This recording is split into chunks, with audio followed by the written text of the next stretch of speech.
మనమందరము కూడా యోవేలు గ్రంథము 2వ అధ్యాయము 15వ వచనం నుండి మరి 23 వచనాల వరకు చదువుకున్నాము. అంటే 24, 25 కూడా కంక్లూషన్ అది కనబడుతూ ఉంది. ఈ యోవేలు గ్రంథంలో 3 అధ్యాయాలు ఉన్నాయి. 3 ముక్కలు మీకు చదివిస్తాను.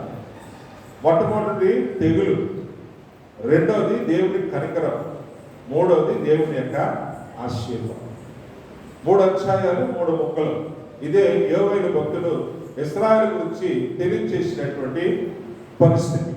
అయితే ఈ రోజు మనం ధ్యానిస్తున్నటువంటి వాక్య భాగాన్ని నేటి మన యొక్క సంఘ ఆరాధనలో కూడా, మన సంఘంలో కూడా జ్ఞాపకం చేసుకోవడానికి దేవుడు ఇచ్చినటువంటి ప్రేరేపణ బట్టి ఈరోజు ఈ వాక్యాన్ని నేను మీ మధ్య ధ్యానం చేయబోతా ఉన్నాను. వినే మీరు కూడా జాగ్రత్తగా ఆలకించాలని కోరుకుంటా ఉన్నాను. ప్రియమైన దేవుని బిడ్డలారా, యోవేలు రాసిన గ్రంథము 2వ అధ్యాయం 15వ వచనంలో మనం జాగ్రత్తగా చూసినప్పుడు మొట్టమొదటిగా ఆయన ఒక మాట సెలవిస్తూ ఉన్నాడు. ఏమిటి అని అంటే, సియోనులో బాకా ఊదుడి. దేవునికి స్తోత్రం కలుగును గాక. బాకా ఊదడం అంటే ఒక కార్యానికి నాంది పలకడము, ఒక పనికి నాంది పలకడము. దాని వరకు మనం ఏమన్నా మన యొక్క గ్రామంలో పంచాయతీ వారు ఏమైనా కార్యక్రమాలు తలపెడితే డబ్బు వాయించేవాడు వచ్చి ఆ వీధి నలుమూలల్లో కూడా నిలబడి అక్కడ ఉన్నటువంటి ప్రజలకు డబ్బు కొట్టి ఒకసారి పిలిచి వెంటో అని ఒక పిలుపు వేస్తాడు. వెంటనే చుట్టుపక్కల ఉన్న వాళ్ళు ఏం చెప్పడానికి వచ్చాడా అని బయటకు వచ్చినప్పుడు పంచాయతీ వారు తీసుకునేటువంటి కార్యాలు, ఆ చేసే తీర్మానాలు చెరుపుతూ ఉంటాడు. అలాగే యోవేలు కూడా సియోనుకు బాకా ఊదుడి ఏమని పిలుస్తున్నాడట? ఏమని బాకా ఊదమని జాగ్రత్తగా అంటున్నాడంటే, ఉపవాస దినము ప్రతిష్ఠించుడి, వ్రత దినము నియమించి ప్రకటన చేయుడి. జాగ్రత్తగా మనం గమనించాలి. ప్రతి సంవత్సరం సెప్టెంబర్ మాసంలో సంఘ ఉపవాస దినములని గడిచినటువంటి 4 సంవత్సరాలు బట్టి మీకు పిలుపునిస్తూ ఉన్నాం. ఎందుకు ఈ మాట జ్ఞాపకం చేసుకోవాలి అంటే, సంతోషములోనే కాదు దుఃఖములో కూడా మనము పాలిభాగస్తులై ఉండాలి. అందుకనే పరిశుద్ధ గ్రంథాన్ని మనం జాగ్రత్తగా చూసినప్పుడు ఆయా సమయాల్లో అనేక మంది బూడిద పూసుకొని వారి యొక్క వైభవ వస్త్రములన్నీ కూడా తొలగించి గోనెపట్ట కట్టుకొని ప్రభు సన్నిధిలో 3 రోజులు ఉన్నారో, 7 రోజులు ఉన్నారో, 21 రోజులు ఉన్నారో, 40 రోజులు ఉన్నారో, సంతోషంలోనే కాదు దుఃఖములో కూడా మనము గడపవలసిన వారముగా ఉన్నామన్న విషయాన్ని కూడా పరిశుద్ధ గ్రంథము మనకు జ్ఞాపకం చేస్తుంది. ఆయన చేసినటువంటి మేలులను జ్ఞాపకం చేసుకుని కృతజ్ఞత చెల్లించడమే కాదు, కానీ మనకు కలిగేటటువంటి ప్రతి పరిస్థితుల్లో కూడా కొన్నిసార్లు మనకు ఎదురయ్యేటటువంటి ప్రతికూల పరిస్థితుల్లో కూడా కొన్ని మన వల్ల జరిగినవే, కొన్ని మనకు తెలియకుండా కూడా జరిగినవే. ఈ రెండింటినీ కూడా మనం ఎదుర్కోవడానికి మనం ప్రభు సన్నిధిలో కూడా దుఃఖాక్రాంతులై ఉండవలసిన వారముగా ఉన్నామన్న విషయాన్ని కూడా మనం జ్ఞాపకం చేసుకోవాలి. ఎందుకు ఈ మాట మీకు సెలవిస్తా ఉన్నానంటే, భయంకరమైనటువంటి పరిస్థితి. పర్షియా రాజు మరి ఎస్తేరు సమయంలో ఆ హామాను ఏం చేశాడండి? యోధా ప్రజలందరినీ కూడా నాశనం చేయాలని కంకణం కట్టుకుని రాజుగారి చేత ఒక బలమైనటువంటి రాజముద్రతో కూడినటువంటి తీర్మానాన్ని యావత్ ఆయన పరిపాలించే దేశ మరి సామంత రాజ్యాల్లో కూడా ప్రకటించాడు. అయితే మొర్దెకై తన యొక్క కుమార్తె అయినటువంటి మరి ఎస్తేరుకి చెప్పి ఆ పరిస్థితి నుంచి దాటించగలిగిన వాడు ఎవరైనా ఉన్నావంటే నువ్వే అని సెలవిచ్చినప్పుడు మరి ఎస్తేరు సెలవిచ్చిన మాటను మనం జ్ఞాపకం చేసుకోవాలి. నేను చనిపోతాను, కానీ దయచేసి 3 రోజులు మాకు మీరు ఏం చేయాలండి? ఉపవాసం ఉండి ప్రార్థన చేయాలి. ఈరోజు చాలా మటుకు నేను గమనిస్తూ ఉంది ఏంటంటే, గాస్పెల్ బ్యాప్టిస్ట్ సంఘమా కేవలం గాస్పెల్ బ్యాప్టిస్ట్ చర్చల కోసమే మీరు ప్రార్థన చేస్తూ ఉంటే నీ పక్కన కోసం ఎవరు ప్రార్థన చేస్తారు? సువార్త అన్న విషయాన్ని మీరు మర్చిపోతున్నారు. జాగ్రత్త, ఇది కూడా వార్నింగే. నీ మాటల్లో సువార్త లేకపోతే నీ విశ్వాసానికి ఏ బలము లేదన్న విషయాన్ని నువ్వు జ్ఞాపకం చేసుకోవాలి. కాబట్టి సువార్త ప్రకటించాల్సినటువంటి భారం కలిగిన నీవు కూడా కేవలం నీ వరకే నువ్వు ప్రార్థన చేసుకోగలిగితే నీకు ఉన్న అడ్డచర్ల మధ్య నీకు రక్షణ ఎలాగ కలుగుతుంది? కాబట్టి ఎస్తేరు ఒకటే చెప్పింది, మా కొరకు 3 రోజులు ఉపవాసం ఉండి ప్రార్థన చేయండి, అవసరమైతే నేను చనిపోవడానికి కూడా వెనకాడను, నా ప్రజల రక్షణ కొరకు నేను ముందుకు వెళతాను. దేవుని స్తోత్రం కలుగును గాక. దేవుని సంఘము ఎత్తబడే సంఘముగా ఉండాలి. అట్ ద సేమ్ టైం నిన్ను వల్ల నీ పొరుగు వారిని ప్రేమిస్తూ నాశనమునకు పోతున్న వారిని కూడా వెతికి రక్షించేటటువంటి గురుతర బాధ్యత కూడా యేసు ప్రభు వారు నా ముసుగుల మీద వేసి ఉన్నారన్న విషయాన్ని, బాధ్యతను మర్చి ఏమాత్రము కూడా నవ్వకూడదని ఒక దైవజనుడిగా మీ అందరికీ కూడా హితబోధన చేస్తా ఉన్నాను. కాబట్టి ఏ ప్రజల మధ్య ఉన్నామో ఆ ప్రజల మధ్య మనం క్షేమము కలిగి ఉండాలి. ఏ ప్రజలు రక్షింపబడాలో వారి కొరకు కూడా మనము ప్రయాస పడవలసిన వారంగా కూడా ఉన్నామనేటువంటి విషయాన్ని ఈ రోజు మనము చదువుకున్నటువంటి 22వ దావీదు కీర్తనలో ప్రారంభము దావీదు తన ప్రార్థనగా చేసుకుంటూ మధ్య భాగంలో ఆయన ప్రవచన రీతిగా యేసు ప్రభు యొక్క శిలువ మరణ పరిస్థితులు కూడా అక్కడ జ్ఞాపకం చేస్తూ ఆఖరిలో అంటున్నాడు కదా, తమ ప్రాణమును కాపాడుకోలేని మట్టిపాలయ్యే వారందరూ కూడా ఎక్కడికి వచ్చి నమస్కారం చేస్తారు?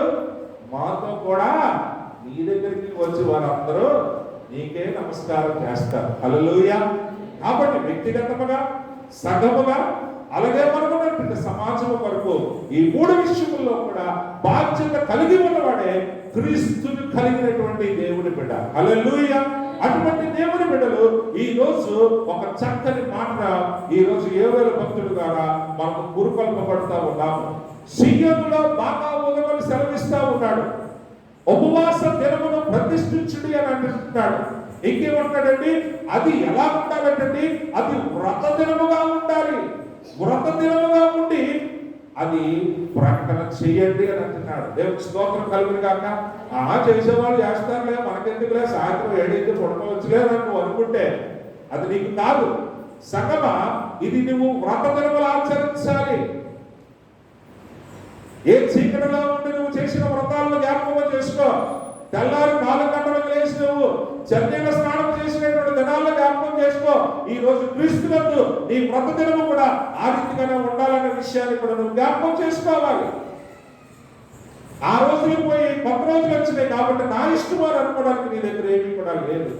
ఈ రోజు అంతా కూడా మనం పాడుకున్నట్టు నీ చిత్తమే సిద్ధించు ప్రభు, నిన్నే నేను ప్రార్థిస్తాను రక్షణ అని మనము దేవుని మీద ఆధారపడినటువంటి జనాంగం అనే విషయాన్ని కూడా దేవుని యొక్క ఆశ్రయాన్ని కోరుకునేటువంటి జనాంగముగా మనము మనల్ని జ్ఞాపకం చేసుకోవాలి. అందుకనే ఈరోజు మన సంఘానికి మరి వచ్చే సోమవారం నుంచి ఆదివారం వరకు సంఘ ఉపవాస దినాలు. ఇది ప్రతి ఒక్కరికి కూడా ఏమిటి?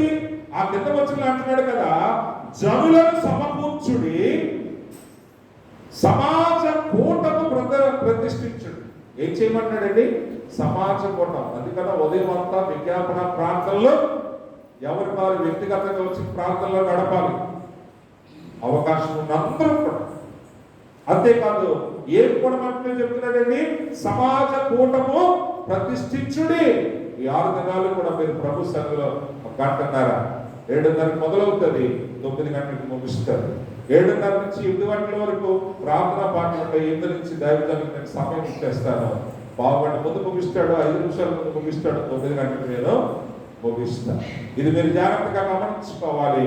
అందుకనే సమాజ కూటమును కూడా ఏం చేసుకోవాలంటే మనము ప్రతిష్ఠించుకోవాలి. మీరు ఏం చేస్తారో తెలియదు.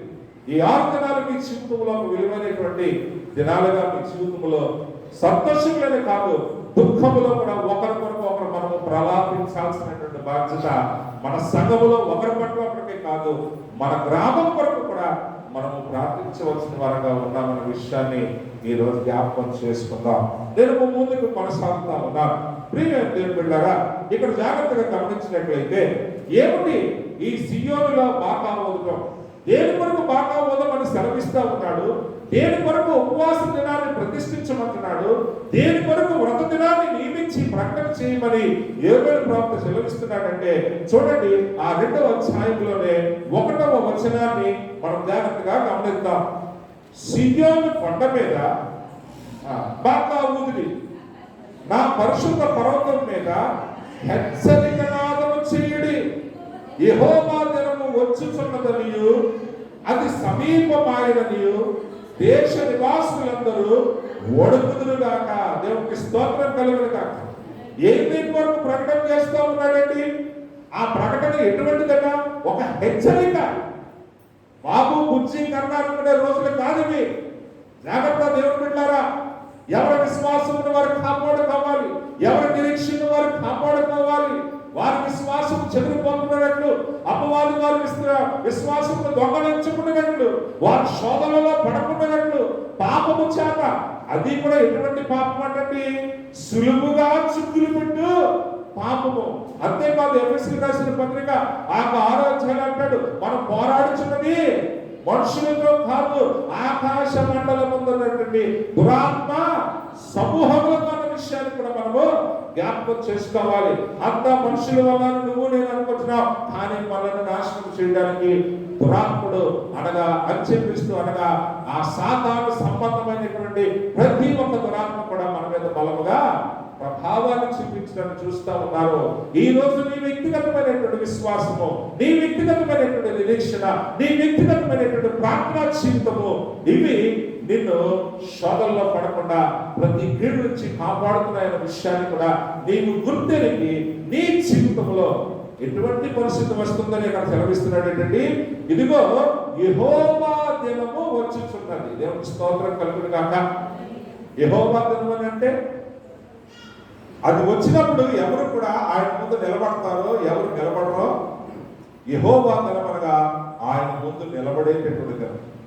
ఆ దినమును ఎదుర్కోవాలన్నా మనకు ధైర్యము చాలనటువంటి దినం. అటువంటి దినాన్ని మనం 7 దినాల్లో చూస్తా ఉన్నాం. మీరందరూ కూడా గమనించగలిగితే, పరిశీలించగలిగితే, మన ఇంట్లో ఈ పూటకి ఏం కూర వండుకోవాలి, సాయంకాలానికి ఏం కూర వండుకోవాలంటూ ఆలోచన చేస్తున్నావేమో నీ పిల్లల మీద, నీ కుటుంబం మీద ఉన్నటువంటి ప్రేమతో. కానీ ఒక పక్కన లేఖనాలను కూడా మనం పరీక్షించాలి. అందుకనే మత్తయి సువార్త 24వ అధ్యాయంలో చెప్పబడినట్లు అక్కడక్కడ భూకంపాలు, అక్కడక్కడ యుద్ధాలు, అక్కడక్కడ గొప్ప వరదలు, అక్కడక్కడ గొప్ప క్షామము, ఇవన్నీ కూడా ప్రపంచ నలుమూలలా తాండవిస్తున్నాయన్న విషయాన్ని మనం గమనించుకోవాలి.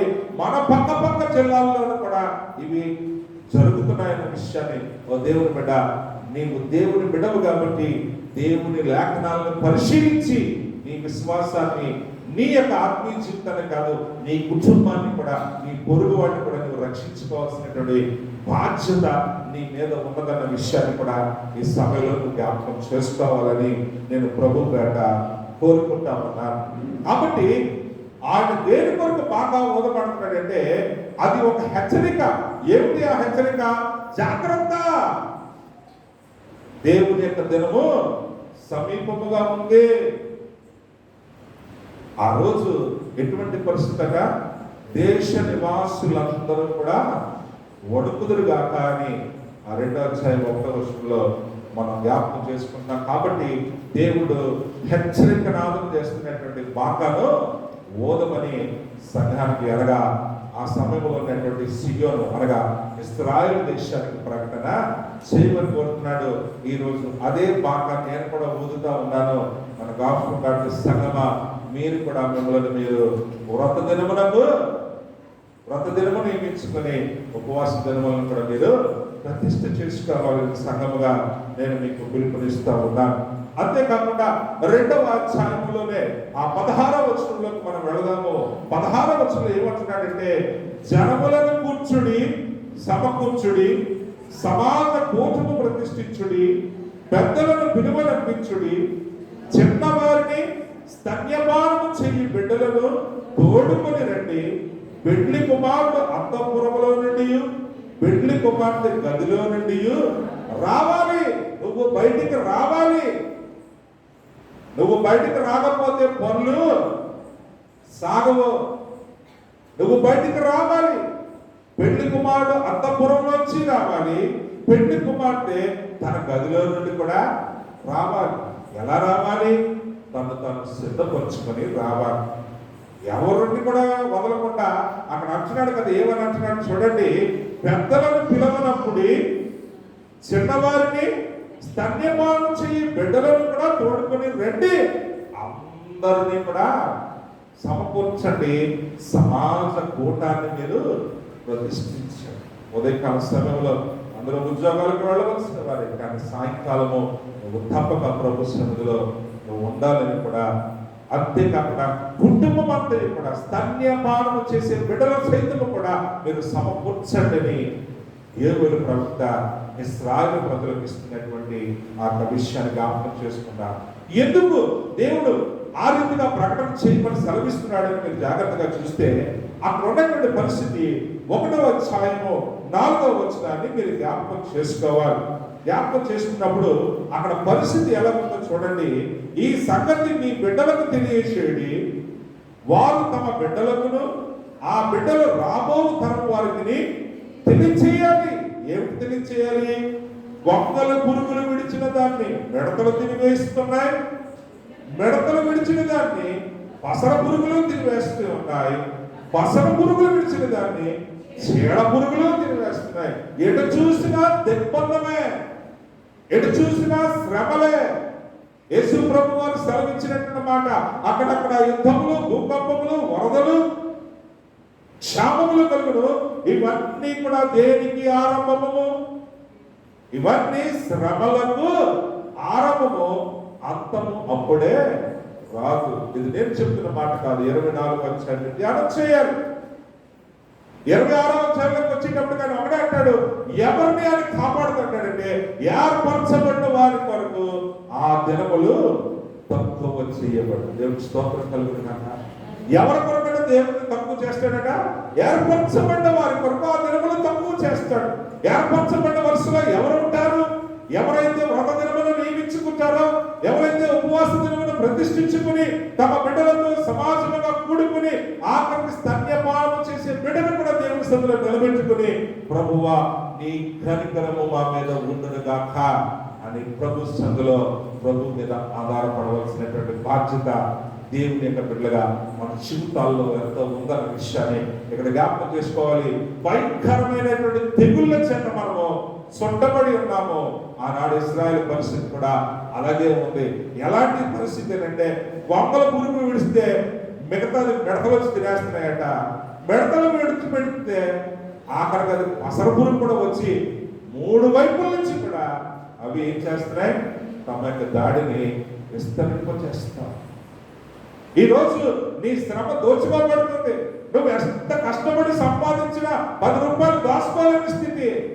ఒక పక్కన పప్పు ధాన్యాలు రేట్లు పెరిగిపోతున్నాయి, ఒక పక్కన గవర్నమెంట్ ట్యాక్సులు పెరిగిపోతున్నాయి, ఒక పక్కన అవినీతి అక్రమాలు, ఎటు చూసినా లంచాలు, ఎక్కడికి వెళ్ళినా న్యాయం జరగనటువంటి పరిస్థితి.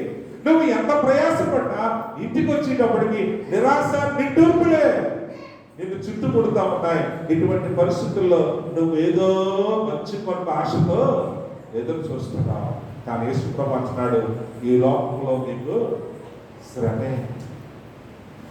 ఈ శ్రమను ఎదుర్కోవాలంటే ఒకటే అన్నాడు, మీరు భయపడకండి, నేను ఈ లోకాన్నే జయించాలని మీ పక్షంగా నా పక్షంగా ఆ తండ్రి సన్నిధిలో విజ్ఞాపన చేస్తూ మనకు ధైర్యాన్ని ఇస్తున్నటువంటి యేసు మాటలు ఎందుకు నువ్వు లక్ష్యం ఉంచాలి. దేవుడి స్తోత్రం కలుగును గాక. మన జీవితంలో యేసయ్య మాటను మనం లక్ష్యం చేయలేనప్పుడు నీ జీవితాన్ని నువ్వు ఎలా కాపాడుకోగలవు? నీ కుటుంబాన్ని నువ్వు ఎలా కాపాడుకోగలవు? నీ ఇరుగు పొరుగు వారి యొక్క క్షేమము నువ్వు ఎలా కోరుకోగలవు? నీ దేశంలో నెమ్మది కోరుకోవాలని నువ్వు ఎలా ఆశించగలవు? ప్రతి ఒక్కరి మీద కూడా ఈ బాధ్యత ఉంది. ఎందుకని అంటున్నాడు, సమాజ కూటాన్ని ప్రతిష్ఠించండి. పెద్దలను పిలవనంపండి, యవనస్తులను పిలవనంపండి, చిన్న పిల్లలను పిలవనంపండి, స్తన్యపానం చేసే బిడ్డలను కూడా దేవుని సన్నిధిలో నిలబెట్టండి. మనమందరం కలిసి ఏమి చేయాలంటండి? దేవుని సన్నిధిలో ఉపవాస దినాన్ని మనము ప్రతిష్ఠ చేసుకోవాలి. అందుకనే ఈరోజు మనము ప్రభు సన్నిధిలో ఆయన ముందు మన పరిస్థితులను ప్రార్థన విజ్ఞాపనలుగా చేసుకోగలిగితే నీ పక్షముగా, నీ విరోధులతో, నీ చుట్టూలో ఉండేటువంటి పరిస్థితులతో ఆయన పోరాటం చేయడానికి సిద్ధంగా ఉన్నాడు. ఆయన కనికరమును, ఆయన కటాక్షమును నీ పట్ల కనపరచడానికి ఆయన సిద్ధంగా ఉన్నాడు. నా ప్రియమైన దేవుని బిడ్డలారా, ఆ ముందు యెహోషువ పుస్తకాన్ని మీరు ఒక్కసారి చూసినట్లయితే ఈరోజు మన జీవితాల్లో మనం ఎందుకు కొన్ని విషయాలు జాగ్రత్త కలిగి ఉండాలి అన్న విషయాన్ని మీకు ఒక్కసారి జ్ఞాపకం చేసుకుంటాం. మనం అనుకుంటున్నాము అంతా బాగుందని, కానీ మన పరిస్థితులు ఏ మూల నుండి ఏ మూలకు వెళ్తాయో కూడా ఎటువంటి పరిస్థితి లేదు. అందుకనే ఆ హోషేయ గ్రంథము 1వ అధ్యాయం మీరు జాగ్రత్తగా చూసినట్లయితే 2వ వచనాన్ని ఒక్కసారి జ్ఞాపకం చేస్తున్నాను. హోషేయ ముందు పుస్తకమే. మొదట యెహోవా హోషేయ ద్వారా ఈ మాట సెలవిచ్చారు. జనులు యెహోవాను విసర్జించి బహుగా వ్యభిచరించి ఉన్నారు కనుక నీవు పోయి వ్యభిచారం చేయు స్త్రీని పెట్లాడి వ్యభిచారం వల్ల పుట్టిన పిల్లలను తీసుకొనుము అని ఆయన హోషేయకు ఆజ్ఞయించదు. జాగ్రత్త, మన జీవితాలు విచ్చలవిడితనానికో, అక్రమానికో, మనకున్న స్వాతంత్రాన్ని దుర్వినియోగం చేసుకోవడానికో మన జీవితాలు ప్రభు సన్నిధిలో నిలబడలేదు. పరిస్థితిని గమనిస్తూ ఉన్నాడు. ఇశ్రాయేలు ప్రజలు ఆయన మాటను ఏంటండి, ఆయన మాటను పెడచెవులు పెట్టి ఆయన్నే విసర్జించి ఏం చేస్తున్నారంటండి, వారు బహుగా వ్యభిచరించుతున్నారు. వ్యభిచారం అంటే అక్రమ, అనగా కొరింథీయులకు రాసిన పత్రికలో అంటాడు, చీకటికి వెలుగుకి చీకటితో సంబంధం ఏమిటి, పుణ్యాత్మురాలకి వెలియాలతో సంబంధం ఏమిటి? ఈరోజు మన సంబంధాలు ప్రభుతో ఉన్నాయి. ప్రభువులో బలంగా మన సంబంధాలని బలపరుచుకోవాల్సిన వారిగా కూడా మనం ఉన్నాము. నువ్వు ప్రభుత్వం ఉంటే ప్రభు నీ పక్షంగా నిలబడి నీ విరోధులతో, నీ పరిస్థితులతో కూడా పోరాటం చేసి నీ పక్షంగా విజయాన్ని అందించడానికి ఆయన ఎప్పుడు కూడా నేను తన హక్కునే దాచిపెట్టుకుని ఉన్నాడనే విషయాన్ని మనం ఈ సమయంలో జ్ఞాపకం చేసుకోవాలి. కాబట్టి ఇప్పుడు మనము వ్రత దినము అనగా ఈ ఉపవాస దినము దేని కొరకునంటే, ఇదిగో తెగులు సమీపించింది, తెగులు మనల్ని చుట్టుముట్టాడుతూ ఉంది, తెగుళ్ళ మధ్య మనం నిర్వహిస్తూ ఉన్నాము, అపవిత్రమైనవన్నీ కూడా మనలను చెరచాలని చూస్తూ ఉన్నాయి. కాబట్టి ఇప్పుడు ఆ అపవిత్రతల నుంచి మనల్ని మనం కాపాడుకోవడానికి, మన పవిత్రతను మనం నిలబెట్టుకోవడానికి ప్రభు సన్నిధిలో మనం ఏం చేయాలండి? రండి, మనం అందరం కూడా సాగిల పడదామని కీర్తనాకారుడు 22వ అధ్యాయంలో ఇస్తున్న పిలుపుని మనం జ్ఞాపకం చేసుకోవాలి. దేవుడు స్తోత్రం కలుగుతుంది అన్న. ఎందుకు ఈ మాట శ్రమిస్తున్నానంటే, ప్రసంగి గ్రంథంలో 6వ అధ్యాయంలో అంతా ఉన్నాడు, ఓ నా ప్రాణమా తిను తాగి సంతోషించు, కానీ ఒక్క మర్చిపోకు, తీర్పు నీ ముందు ఉన్నది. అదే యోవేలు భక్తుడు గారు అనగా ప్రవక్త గారు కూడా అంటున్నారు, బాగా ఊదు ఏమిటంటే యెహోవా దినము, అది చాలా భయంకరమైన దినం అన్న విషయాన్ని ఆయన మనకు జ్ఞాపకం చేస్తూ ఉన్నాడు. 17వ వచనం జ్ఞాపకం చేసుకుందాం. 2వ అధ్యాయం 17వ వచనం. యెహోవాకు పరిచర్య చేయు యాజకులు మంటపమునకును బలిపీఠమునకు మధ్య నిలవబడి కన్నీరు విడిచుచు, యెహోవా నీ జనుల ఎడల జాలి చేసుకొని అన్యజనులు వారి మీద ప్రభుత్వము చేయునట్లు వారిని అవమానమునకు అప్పగింపకము, లేని యెడల అన్యజనులు వారి దేవుడు ఏ మాయనని అందరు కదా అని ఇప్పుడు మనం ఆయన్ని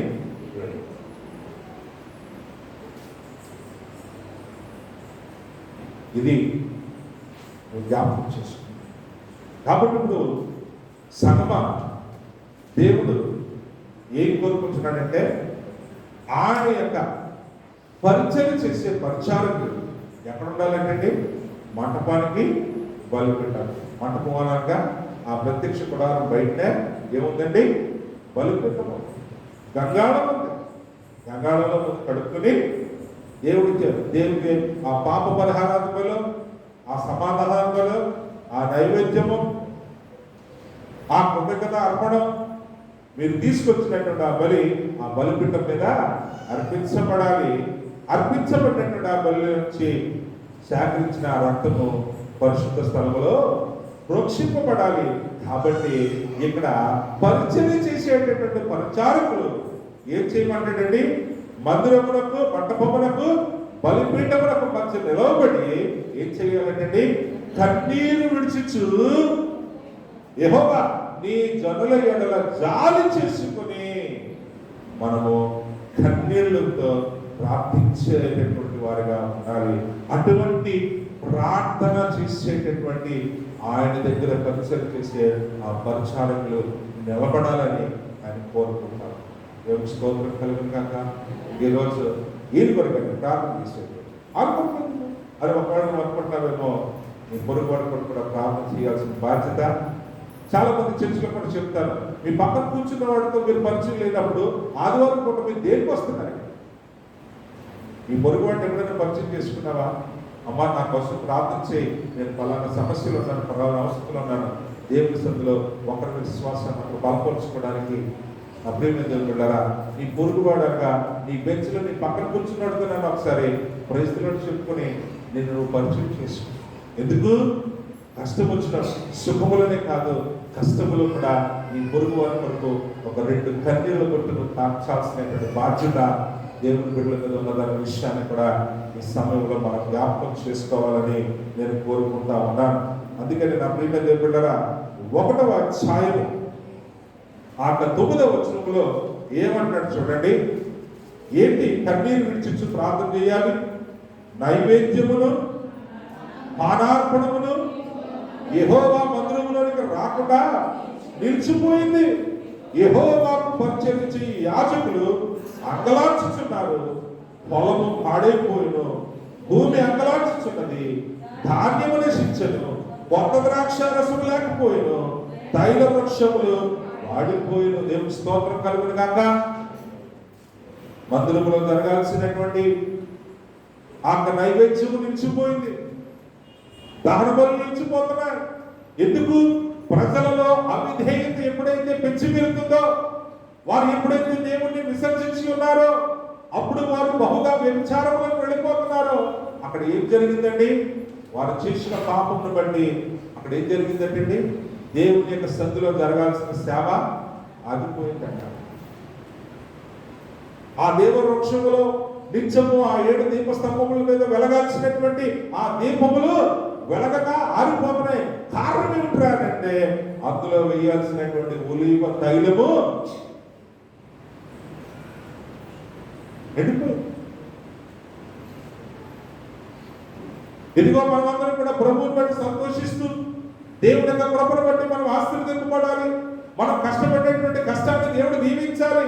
మనం చల్లగా మన పిల్లలతో అందరితో కూడా మనం సంతోషంగా ఉండాలి.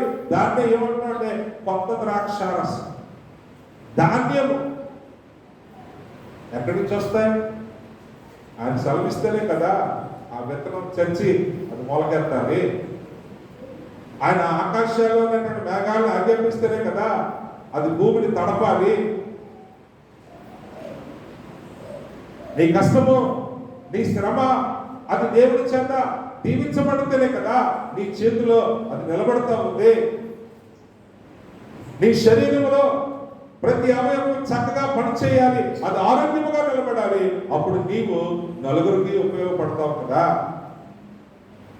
ఈరోజు దేవుని సందులో నలుదిక్కుల చేడ పురుగులు, మిడతలు, పసర పురుగులు, తెగుళ్ళు లేని చూసిన జాగ్రత్త. నా ప్రియమైన బిడ్డలారా, ఈరోజు నీ వ్యక్తిగత విశ్వాసాన్ని కాపాడుకోవాలి. దేవుని ప్రజల పక్షముగా విజ్ఞాపన చేయాలి. నశించిపోతున్నటువంటి ఆ జనాంగం కొరకు మనం భారము కలిగి ప్రభువా మమ్మల్ని రక్షించినట్లు వారిని కూడా రక్షించు, మా పట్ల నీ కార్యములు జరిగించు, లేకపోతే వారు దేవుడు ఏమాయనని జనులు మమ్మల్ని గురించి అందుకు కదా.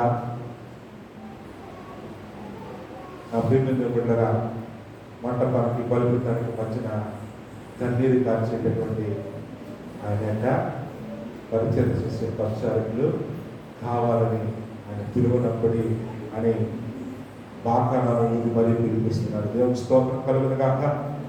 ఎందుకు ఈ మాట సమర్పిస్తున్నాడు అని అంటే, నిన్ను నువ్వు ఎప్పుడు కూడా తక్కువ అంచనా వేసుకో. చూడండి, నిర్మాగ్రంథము 19వ అధ్యాయము 6వ వచనము సెలవిస్తా ఉంది. నిర్మాకాండము త్వరగా తీయాలి. 19వ అధ్యాయము 6వ వచనాన్ని మనం చదువుకుందాం. సమస్త భూమి నాదే కదా, మీరు నాకు యాజక రూపమైన రాజ్యముగాను పరిశుద్ధమైన జనముగాను ఉందురని చెప్పుము. వచ్చేవామ్మా, ఈరోజు నువ్వు ఉత్తర పరిశుద్ధ భాగం చదవాలని నేను ఆశపడ్డాను. ఇక్కడ నుంచి నువ్వు అనుకున్న టైంకి నువ్వు వస్తే అది దేవుడి మంచి నీకు ఫైనల్ వార్నింగ్. నువ్వు ప్రభు సన్నిధిలో ఉండాలి. నీకు దేవుడు గొప్ప జ్ఞానం ఇచ్చాడు, దాన్ని నువ్వు నిరూపేతం చేస్తున్నావు. దేవుడి చేతిలో వాడబడి దీవిస్తాడు. నువ్వు లేట్గా రాక, మాస్టర్ గారి మధ్యలో ఉన్నావు. ఈరోజు ఉత్తర పరిశుద్ధ భాగం చదువుతావని నువ్వేమో ఇప్పుడు వచ్చావు. రావాలి, సమయానికి కొట్టాలి. కాబట్టి జాగ్రత్తగా గమనించండి, దేవుడు తన ప్రజలను ఎలా చూస్తున్నాడేంటండి, మీరు నాకు యాజక రూపమైనటువంటి రాజ్యముగాను పరిశుద్ధమైనటువంటి జనముగాను ఉందిరని వారితో చెప్పుము అని పలకవలసిన మాటలు ఇవే అని మోషేతో చెప్తున్నాడు దేవుడు. హల్లెలూయా. దేవుడు పిల్లరా, మీరు సామాన్యులు, గొప్పోళ్ళు, పేదోళ్ళు, ఇలా మనుషులు చూసుకుని మీరు ఎంచుకుంటే మీకు మంచి చెప్పేవాడు తర్వాత దొరుకుతాడు, దొరకపోవడం. మనుషులను చూసి ఎంచుకోమండి మిమ్మల్ని దేవుడు ఎలా చేసిందండి, తన కొరకు యాజక రూపమైనటువంటి ప్రజలుగా మిమ్మల్ని పెట్టుకున్నాడు, పరిశుద్ధ జనముగా పెట్టుకున్నాడు. ఆయన రాజ్య వారసులుగా దేవుడు మిమ్మల్ని పెట్టుకున్నాడు. కాబట్టి ఇక్కడ పేదవారేమి గొప్పవారేమి ఏ తేడా లేదు. ఎవరు ఏ స్థితిలో ఉన్నా ఆ స్థితిలో దేవుడి కొరకు నమ్మకమైనటువంటి యాజక రూపముగా మీరు ఉండాలి. అటువంటి వారిని ఆయన పిలువ నమ్ముతున్నాడు అనే విషయాన్ని మీరు జ్ఞాపకం చేసుకోవాలి. నా ప్రియమైన దేవుడు చూడండి, యెషయా గ్రంథము 61వ అధ్యాయంలో 61వ అధ్యాయము 6వ వచనాన్ని మనం జ్ఞాపకం చేసుకోవాలి. యెషయా గ్రంథము 61వ అధ్యాయము 6వ వచనము. ఒక నిమిషం అమ్మా, అందరూ దీని యెషయా గ్రంథము 61వ అధ్యాయము 6వ వచనం తీసారమ్మా. త్వరగా తీయాలి. రాదుగా నువ్వు రికార్డు రాసుకోవడమే కాదు, బైబిల్ కూడా తీయడం నేర్చుకోవాలి. రాత్రికి రావట్లేదంటే రికార్డు ఏంటి అని అంటారు. చదవండి అమ్మా అందరూ కూడా. మీరు చదవమ్మా. యెహోవాకు యాజకులు అనబడుదురు, వారు మా దేవుని పరిచారకులని మనుష్యులు మిమ్మల్ని గురించి చెప్పుదురు. దేవుని స్తోత్రం కలుగును కాక. ఎంత గొప్ప మాట చదివిస్తున్నాడో చూసారా యెషయా గ్రంథంలో? ఎంత చక్కని మాట చదివిస్తున్నాడు. మీరు సామాన్యులు కాదు, దేవుని చేత ఏర్పరచబడిన ప్రత్యేకమైనటువంటి జనాంగంగా దేవుడు మిమ్మల్ని గురించి సాక్ష్యం ఇస్తా ఉన్నాడు. అందుకనే వారు ఏమన్నారంటే, వారు దేవుని యొక్క యాజకులు అనపడతారట. వారు మా దేవుని పరిచారకులని మనుష్యులు మిమ్మల్ని గురించి దేవుని స్తోత్రం కలుగుతాక. పరిచారకులు మీకున్న తలాంతులన్నీ తీసుకెళ్లి భూమిలో పాతి పెట్టుకుని మీకు నచ్చిన టైంలో మీరు వస్తే ఎలాగా మీ ద్వారా దేవుడు మైండ్ మర్చిపడతారు. మీరు దేవుని యొక్క మా దేవుని పరిచారకులని మేము మీ ముందుకు వచ్చి చెప్పుకోవాలిగా. అటువంటి భారత కలిగినటువంటి ప్రజల మరి మనుషులను తన ప్రజలను విలువ నమ్మమని దేవుడు యోవేలు ద్వారా సియోనుకు వాతావరణం కల్పిస్తున్నాడు. దేవుడు స్తోత్రం కలుగును గాక. ఈ యొక్క యాజకులు అనగా అందులో బోల్డ్ మంది ఉన్నారు. ఎవరున్నారు చెప్పండి? యాజకులు, లేవీయులు, ప్రధాన యాజకులు. ఈ లేవీయులందరూ ఏం చేస్తారు? ఆ పరిశుద్ధ దేవాలయాన్ని ఎప్పుడు కూడా క్లీన్గా ఉంచుతారు. యాజకులు ఏం చేస్తారు? ప్రజలు తీసుకొచ్చినటువంటి ఆ బలి పశువులను బలించి ప్రభు సన్నిధిలో వారిని సిద్ధపరుస్తారు. ప్రధాన యాజకుడు ఏం చేస్తాడు? సంవత్సరం ఒక్కసారి ఒక్కొక్క రోజు ఒక్కొక్కటి డ్యూటీ వస్తుంది. ఆ పోయబడ్డ ఆ చిందింపబడినటువంటి ఆ బలి పశువు యొక్క రక్తాన్ని ఆ పాత్రలో ఎత్తుకొని ఎక్కడికి తీసుకెళ్తాడండి? అతి పరిశుద్ధ స్థలంలోనికి. కాబట్టి సంఘములో 3 గుంపులు ఉన్నాయి. సంఘంలో ఎవరున్నారండి? 3 ఉన్నారు పాత్రలు వహించేవారు. ఒకటి కాపరి, సంఘ కాపరి అయితే, రెండో దేవుడు పరిచారకులు అయితే, మూడవది మాత ఏం కాదండి అని ఒకళ్ళు మీరు తప్పించుకుందామని చూస్తున్నారేమో. 3వ వారిని పరిశుద్ధులు అని. హల్లెలూయా. సంఘంలో ఏముంటారండి? 3 భాగాలు. సంఘ కాపరి, రెండేంటి పరిచారకులు, మూడోది పరిశుద్ధులు.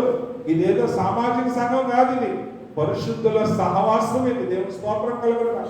ఈ పరిశుద్ధుల సహవాసంలో పరిచయం చేసే పరిచారకులు ఉండాలి. సమస్తమును సూపర్వైజ్ చేస్తూ దేవుని క్రమంలో నడిపించే సంఘం కాదు. ఈ 3 కూడా వారి వారి ధర్మమును వారు పాటించాలి. కాబట్టి సీయోనుకు బాగా ఊదు, చుట్టూరు తెగులు అలుముకుంటుంది సీయోనులో, జాగ్రత్త అని దేవుడు మనందరినీ కూడా బలపరుస్తూ ఉన్నాడు. కాబట్టి ఈరోజు రోమపత్రిక 3వ అధ్యాయము 25-26 వచనాల్లో అపోస్తలుడైనటువంటి పౌలు గారు వాళ్ళందరినీ కూడా బలపరుస్తూ యాజకులు చేయాల్సిన పని, లేవీయులు చేయాల్సిన పని, ప్రధాన యాజకులు చేయాల్సిన పని అంతటినీ కూడా మన కొరకు ఇదిగో ఆ కల్వరి శిలువలో యేసు ప్రభు వారు చేసి మనందరికీ కూడా గొప్ప విమోచన ఇచ్చినట్లుగా ఆయన ఏ రీతిగా యేసు ప్రభు వారిని సెలవిస్తున్నాడు ఇక్కడ మనం జ్ఞాపకం చేసుకోవాలి. చూడండి 25-26 వచనాలు మనం జ్ఞాపకం చేసుకుందాం. రోమా పత్రిక 3వ అధ్యాయము 25-26. పూర్వము చేయబడినటువంటి పాపములను దేవుడు తన ఓర్పు వల్ల ఉపేక్షించినందున ఆయన తన నీతిని కనపరచవల్లని క్రీస్తు యేసు రక్తమందలి విశ్వాసము ద్వారా ఆయనను కరుణాధారముగా బయలుపరచను. దేవుడు ఇప్పటి కాలమందు తన నీతిని కనపరచు నిమిత్తము తాను నీతిమంతులను యేసునందు విశ్వాసము గల వారిని నీతిమంతులుగా తీర్చువాడనే ఉండుటకు ఆయన అలాగ చేసిన దేవుని స్తోత్రం కలుగుగాక. యేసుక్రీస్తు ప్రభు వారి యొక్క రక్త ప్రోక్షణ వల్ల ఈరోజు మనం అందరూ పరిశుద్ధులుగా తీర్చిదిద్దబడుతూ ఆయన నీతిలో మనం పాలుభాగస్తులు వెళ్తున్నప్పుడు ఈ రోజు ఆయన పరిశుద్ధ యాజక సమూహముగా మనము కూడా నశించిపోతున్న వారి నిమిత్తము కూడా సువార్త ప్రకటిస్తూ కన్నీళ్లతో ప్రభు యొక్క పాదాలని కడగవలసినటువంటి బాధ్యత దేవా ఆయన పరిశుద్ధ సంఘానికి ఎంతో ప్రాముఖ్యమైన అవసరం ఉన్నదన్న విషయాన్ని కూడా మనం ఈ సమయంలో జ్ఞాపకం చేసుకోవాలి. తండ్రి, నేను ముగిస్తా ఉన్నాను. మరి 2వ అధ్యాయము అదే యోగల గ్రంథము 19వ వచనంలోకి వెళదాం. 2వ అధ్యాయము 19వ వచనంలోకి వెళదాం. అక్కడ ఏం సెలవిస్తున్నాడో చూద్దాం. మరియు యెహోవా తన జనులకు ఉత్తరమిచ్చి చెప్పినదేమనగా, ఇకను అన్య జనులలో మిమ్మను అవమానాస్పదముగా చేయక మీరు తృప్తి నొందినంతగా నేను ధాన్యమును, కొత్త ద్రాక్షారసమును, తైలమును మీకు పంపించదును. మరియు ఇది చాలు. ఇప్పుడు మనము చేసేటటువంటి ప్రార్థన, మనము చేసేటటువంటి సమర్పణ, మనం అర్పించేటటువంటి ఆ బలులు యాజకులుగా, యెహోవా సన్నిధిలో పరిచయం చేసే పరిచారకులుగా, ప్రధాన యాజకుడిగా ప్రతి బాధ్యతను నిర్వర్తిస్తూ ఆయన పరిశుద్ధ మంటపమునకు బలిపీఠం మధ్యన మనం నిలబడి ఏం చేయాలంటే కన్నీళ్లతో విత్తువారు సంతోషం అనే పంట కోస్తాగా అన్నట్టుగా ఎప్పుడైతే మనము ప్రభు సన్నిధిలో తగ్గించుకుని దుఃఖాత్మకులుగా మన చుట్టూరు ఉన్నటువంటి ఈ తెగుళ్ళు అనగా ఎటువంటి వాటి చీడ పురుగులు, తర్వాత మిడతలు, తర్వాత పాసర పురుగులు, అవి ఏవి మిగల్చుకుంటాయి, అన్ని తెగుళ్ళు. ఈ తెగుళ్ళు వచ్చిన దేవుడు నిన్ను రక్షించుకోవాలని ఆశపడతాడు. నిన్ను బట్టి నీ దేశ వాసులను కూడా రక్షించుకోవాలని ఆయన నీకు పిలుపునిస్తూ ఉన్నాడు. నీ మీద ఎంత బాధ్యత ఉందో దేవుని బిడ్డ ఒక్కసారి ఆలోచించి నా ఇల్లు బాగుంటే చాలు అనుకునేటువంటి స్వార్థ పట్ల ప్రార్థన ఆలకించే దేవుడు కాడాయన. ఎవరి హృదయాల్లోనైతే యేసు ప్రభు తన సెలవిచ్చినటువంటి ఆ 2 ఆజ్ఞలు ఉంటాయో వారి ప్రార్థన ఆలకిస్తాడు ఆయన. స్వార్థపూరితమైన ప్రార్థనలకు ఆయన దగ్గర చోటు లేదు, వాటికి ఆయన చెవిని పెట్టడు ఆయన. నీ దేవుడని యెహోవాను నీ పూర్ణ హృదయంతో సేవించాలి. అలాగే నిన్ను వలె నీ పొరుగు వారిని నువ్వు ప్రేమించాలని యేసు ప్రభు నీకు నాకు అనుగ్రహించినటువంటి ఆ ప్రధానమైన ఆజ్ఞలను మనము మరవక మనము ఉండు ఈ అన్యజనుల మధ్య వారు మన మీద ప్రభుత్వం చేయకుండానట్టు ప్రభువా నీ కనికరము మాకు చూపాలి. వారు బహుగా వ్యభిచరించడం చేత ఏమైపోయిందో తెలుసా? దేవుడు వారందరినీ కూడా 4 దిక్కులకు ఆ బబులోను రాజు ద్వారాను, ఆ పర్షియా రాజు ద్వారాను, ఆ అమోరీయుల ద్వారాను అందరినీ కూడా 4 దిక్కులు కూడా ఇశ్రాయేలు ప్రజలు ఏం చేశాడంటే బానిసలుగా వాళ్ళందరూ లాక్కుపోయి భయంకరమైనటువంటి నరక జీవితాన్ని వాళ్ళు అనుభవించారు. కానీ జాగ్రత్తగా గమనించినట్లయితే ఆ ప్రియమైన ద్వారా ఐగుప్తులో ఇశ్రాయేలు ప్రజలు దరిదాపుల 4 తరాల వరకు కూడా వారు భయంకరమైన నరకాన్ని అనుభవిస్తున్న సమయంలో వారు దీనదశలో దేవుడికి మొదలుపెట్టినప్పుడట దేవుడు మోషేతో మాట్లాడిన మాటను జ్ఞాపకం చేస్తాను. మోషే, ఐగుప్తులో నా ప్రజల యొక్క దీనస్థితిని చూసి వారు చేసిన మొరను నేను ఆలకించి ఉన్నాను. ఇదిగో వారి వరకు నేను దిగి వచ్చాను అన్నాడు. దేవుడు స్తోత్రం కలుగును గాక. ఎక్కడ దిగి వచ్చాడు?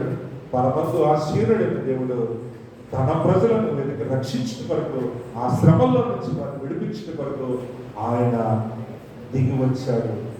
ఎలా దిగి వచ్చాడంటే వారి మొర నేను ఆలకించాను. దేవుడు స్తోత్రం కలుగును గాక.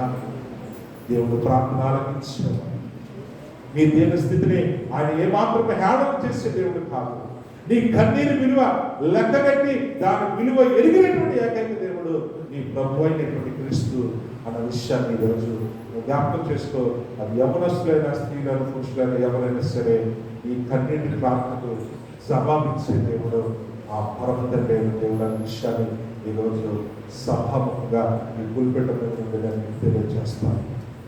ఎప్పుడైతే మనం అటువంటి ప్రార్థన చేస్తామో నచ్చినాడు కదా, ఆ 19వ వచనంలో మనం చదువుకున్నట్టు ఏం చేసేటంటే మనమందరము కూడా యెహోవా తన జనులకు ఉత్తరం ఇచ్చి చెప్పినది ఏమనగా, ఇక్కడ అన్ని జనుల్లో మిమ్మల్ని అవమానాస్పదముగా చేయక మీరు తృప్తి నొందునంతగా, ఏంటంటే మీరు తృప్తి నొందునంతగా ఏం చేస్తాడు ఏంటండి?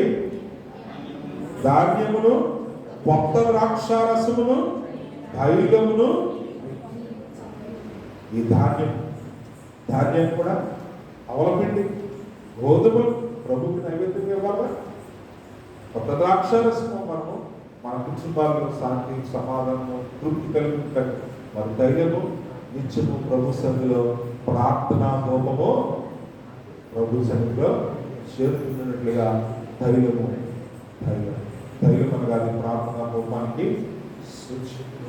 ఈ 3 కూడా నేను మీకు అనుగ్రహిస్తాననేటువంటి విషయాన్ని జ్ఞాపకం చేస్తూ ఇంకేమంటున్నాడంటే, ఏవైతే ఈ యొక్క 3 తెగుళ్ళు మిమ్మల్ని బట్టి పీడిస్తున్నాయో వాటన్నింటినీ కూడా నేనేం చేస్తానంటే ఉత్తర దిక్కు నుండి వచ్చిన వాటిని మీకు దూరముగా పారుకొని ఎండిపోయిన నిష్ఫల భూములను వాటిని తోలివేసి, అవి గొప్ప కార్యాలు, ఎందుకంటే గొప్ప నాశనమే చేసేవి కనుక వాటి ముందు భాగంలో తూర్పు సముద్రంలోకి, వెనకటి భాగంలో పడమటి సముద్రంలోకి పడగొట్టుతుంది. ఇశ్రాయేలు రాజ్యం గురించి మీరు వెనకాల బైబిల్లో చూస్తే ఆ పట్టణంలో ముందు వెనకాతలు కూడా ఇశ్రాయేలుకి ముందు గల్లయ్య, వెనకాతల ఇవన్నీ కూడా ఆ 2 సముద్రాలు మధ్య ఉంటాయి.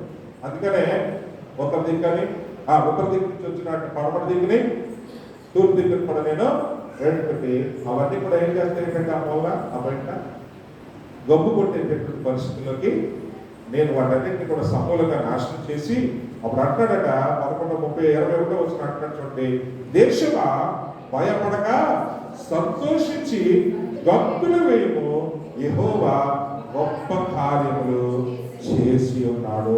దేవుడికి స్తోత్రం కలుగుతా.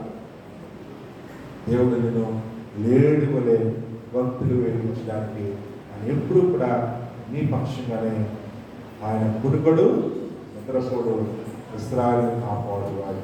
హల్లెలూయా. ఈరోజు ఆయన నీ పక్షం కూడా నిలబడి నీ విరోధులను, నీ పరిస్థితులను కూడా బాగు చేయడానికి ఆయన నీ ప్రార్థన కొరకు ఆశతో ఎదురు చూస్తాడు. నీ ప్రార్థన కొరకు ఆశతో ఎదురు చూస్తూ ఉంటాడు. నేను ముగిస్తూ ఉన్నాను. నా ప్రియమైన కదా బాగా ముందుగా సమాజ కూటాన్ని ప్రతిష్ఠించుకుంటాం. పరిచయం చేసే పరిచారకులు ప్రార్థనలు చేద్దాం. ప్రార్థించాల్సిన బాధ్యత నా మీద ఉందన్న ప్రతి ఒక్కరు కూడా ఉదయకాలం వచ్చి ఉదయం పూటన ఏ మైకులు ఉండవు, మంగళవారం ఒకటే మైక్ ఉంటుంది. ఎవరి మూలలో వరకు వెళ్ళి పేపర్ పెట్టారు, మీ ప్రార్థనాంశాలు రాయండి. పక్కన కూడా ప్రార్థనాంశాలు ఇచ్చారు. ప్రార్థించాలి. వారం కలిగి ప్రతి ఒక్కరు కూడా ఇక్కడికి వచ్చి ఏ మూలలో కూర్చుంటారో 11 గంటల నుంచి 1 గంట వరకు మూల నుండి ప్రభు సభలో మూలనండి. కన్నీటి ప్రార్థన చేయండి.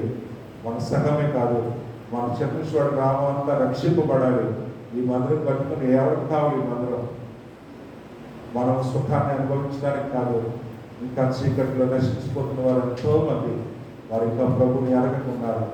వారి వరకు ధైర్యం చేసి 2 మాటలు చెప్పే స్థాయిలో మీరందరూ నిలబడాలి. అదే గోస్పెల్ సంఘం యొక్క దర్శనం.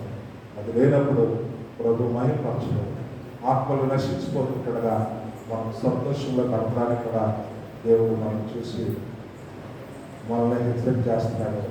సీఎంలో బాగా వదండి, ఉపవాస దినాన్ని ప్రతిష్ఠించండి, ఒక దినాన్ని నియమించి ప్రకటించి తన నుంచి ప్రార్థించుకోండి.